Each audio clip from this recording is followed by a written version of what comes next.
So, the update that all of us has been waiting for. So, first of all, she's out the coma. First tick, happy days. Second of all, they took her off the ventilator and put her on the CPAP mask. Second tick. Then this morning, because this was last night, this morning they took her off the CPAP mask and she is in air, so she's not having any help at all. Oh. So she's smashing it. They've took the cannulas out the neck, they've took them out the leg, they've took one out the arm. She's got one left in the other arm, so that's that. All the stuff that was stuck all over her and all the wires, they've all gone. The only thing left is the one cannula in the one arm and the little probe thing that like gives you little stats. They're upping the feed, so the feed will be back to normal, but she obviously, because of how long we've been in here, like I don't know, is it 11 days here now? 11 days here. So because we've been here 11 days and the amount of drugs that they've had to pump into her for all different things, like she's got so many drugs in her system that it's a bit of a long process of weaning her off all of the different drugs. So they've got to keep dropping it and swapping a few about so they don't just stop it completely.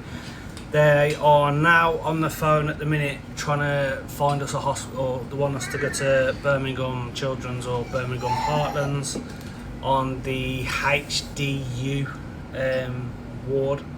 So they're trying to get us over there if there's a bed. If there's not, I think we stay here. I'm not sure. I think we stay here if they can't get us a bed for now. But they are trying to sort us a bed somewhere else. Have you touched upon the heart and stuff? No. So the other thing is, obviously yesterday she had the blood transfusion and she had the echo scan done on the heart. Now there's nothing major that's come back, but there is 2 little holes in her heart, but they think they should heal it themselves within time. They're not really concerned about them. What's it called, ECG this morning. Yeah, she had the ECG as well this morning. It's a slow little thing in the rhythm of her heart where it takes longer than it should. It's delayed. To Yes, apparently, like the heart should be a little bit quicker. So hers is taking just a little bit longer when it does like a reset. However, if you know what you're on about, then you'd understand it. But I don't really get it. But yeah. So there's that. There's still a little bit of work of breathing. I was going to say, her breathing, although she's off all the machines and she's just on air, her breathing is still like quite heavy. The chest is still quite like sucking in. Her head is bobbing a little bit, but they've got to monitor it every half hour and make the decision on, is she alright to carry on? Yeah. Or is she getting to the point now where she's struggling too much and she's got to go backwards? There's still a chance she could end up back on the mask again. The mask has like cut her skin because like there's nothing they can do about it. It's not down to them. It's just how soft obviously the baby's skin is, and then having this mask that goes all the way around her face. It's just rubbed, so it's gone like she's got like sores on her face here. But yeah, so up to it's amazing news. Everything looks good. Everything's come back. It's not that bad. Daddy got to have a cuddle this morning. Yeah, I had my first cuddle today. And that's pretty much it. But the only thing is, we could end up coming back on here later and being like, yeah, she's carried on struggling for the next couple of hours and they've put her back on the mask and whatever. But fingers crossed it doesn't come to that. Yeah, and we're happy to stay here because we got to, obviously being here for so long, we know all the staff are dead helpful, dead friendly, they're doing amazing with Hallie, so it will be a shame to go here to then just kind of start over again a little bit at a different hospital, not really knowing where we are, what we're doing, who's who. Like, we're kind of settled here. So worst case scenario, we end up staying here. It's not actually worst case for us because we wouldn't mind it. I'd rather her stay where she is.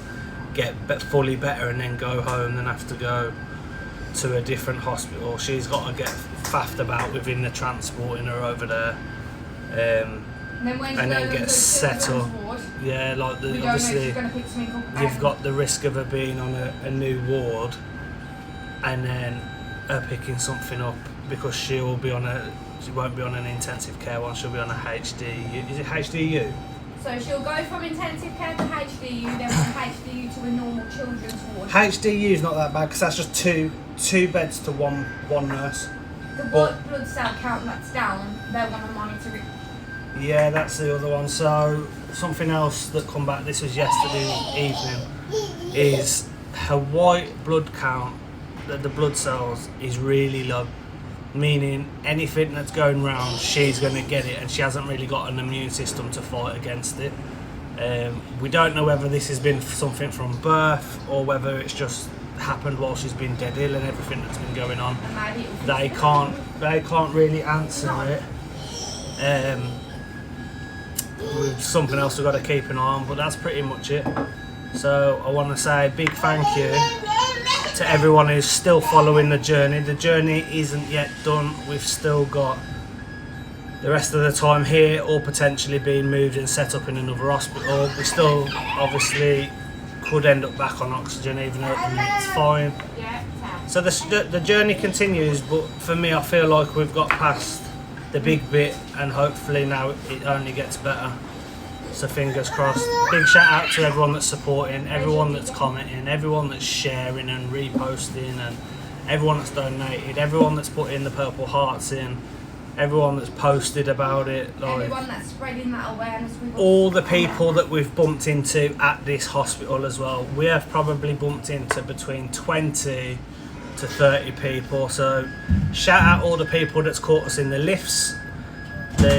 Shout out everyone that's caught us in the corridors, on the floor. Shout out everyone that's caught us walking through the hospital, in the cafe, out the front of the hospital when we've been getting some air. Shout out the people that's caught us by the shops. Shout out the people that has brought her teddies. Shout out the woman that come and brought Harlow a teddy. That was not even a follower, you know. Shout out the woman that come over and was like, I just need to give you both a hug, blah blah blah, and she was with her daughter. Shout out the woman that was with her daughter who caught us in the lift. And then there's just been so many people. We have just literally shout out to the other one who's got the little baby girl who's gone through massive things. Honestly, it was a pleasure to meet you. She caught us by the entrance near the security parking thing, and you come and had a chat with us. You'll know who you are if you see this. Yeah, there's been literally between 20 to 30 people. Like, it's been mad. Like the other day, there was like 3 people caught us all after another. So we got caught by someone. Was talking to them. They've gone. We've took a couple of steps, and then someone else has caught us. And we were talking to her. There was a woman who stood behind her, but like against on the other side of the corridor, and was just stood there. Weren't taking any notice, not knowing that she was also waiting to come over to us once this person had left. So like the amount of love and support we've seen in the comments and the people we've bumped into, like it's just been second to none. It's been amazing. So yeah, I think that is it for now. If anything changes, if anything gets better, if anything gets worse, we'll let you all know.